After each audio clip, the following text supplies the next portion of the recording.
Hi there, I'm Alex and I'm back to share another video. I just want to talk straight from the bat and not write down any scripts. Like I said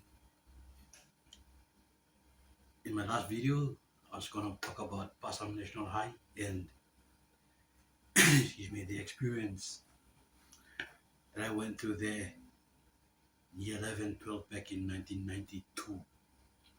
So going to Passam straight away. When I got there, I initially said my intention was to go to Soguri National High, and Passam was like the last place I wanted to go to. But the moment I got there, the friendship and brotherhood was there, and that made me not want to go to. My dad had a transfer for me at Soguri after a couple of weeks, but I said no. Excuse me, because we had brotherhood there, especially coming from Mosby and meeting up with those from the same region. That was something that kept the group tight. But looking back, on retrospect, it encouraged regionalism in Papua New Guinea or in the school. So there are a few highlights that some kind of culture shock. One, when we first got there at Passam, we didn't have a fence around the school. Two, we didn't have a school uniform. And three, guess what? You could smoke in the school. So in dormitories, the boys sold cigarettes, biscuits. Imagine that. Year 11, just a 16-year-old going to 17 and being able to smoke in school. So that was a clear example looking back as a lack of discipline in the footprints of the nation's education system. On top of that, the groups that I was talking about, the clubs, so they were all regionalistic, right? And we had a couple of clubs, and they ended up being banned because of a crisis that happened in 1989. So the clubs were basically unordained brotherhoods. The boys from Mosby, southern region, from Daru, Kerma, that sort of these areas, if I can recall correctly. And then with the first time monkeys, the popular FTM boys from Morbe, Bougainville, from North Solomons, Manus, and all the day there was the Oro group. The Islanders had their own regions, and it was, looking back, it all encouraged regionalism. And when those clubs got banned, we walked in. That was the culture there. So we walked into them, and most of those clubs, they had groups that we now renounce. I've got the Bible here. We renounced those groups.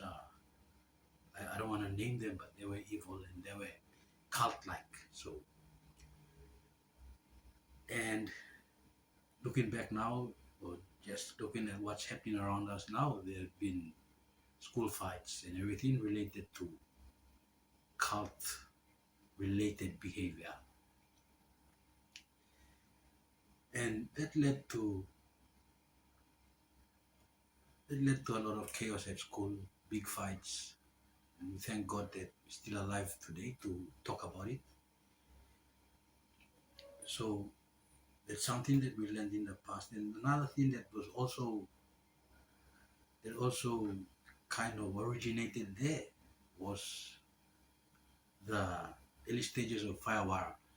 So they used to call it yeaster bucket, where the boys they came up with this scientific thing with the help of course, one of our brothers from Hanawabara, and mixed the yeast with water, sugar, fermented it, and drank.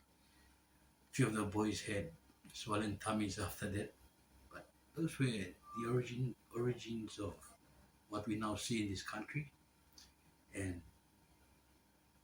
looking back, I wish I was disciplined and expelled at that time from school.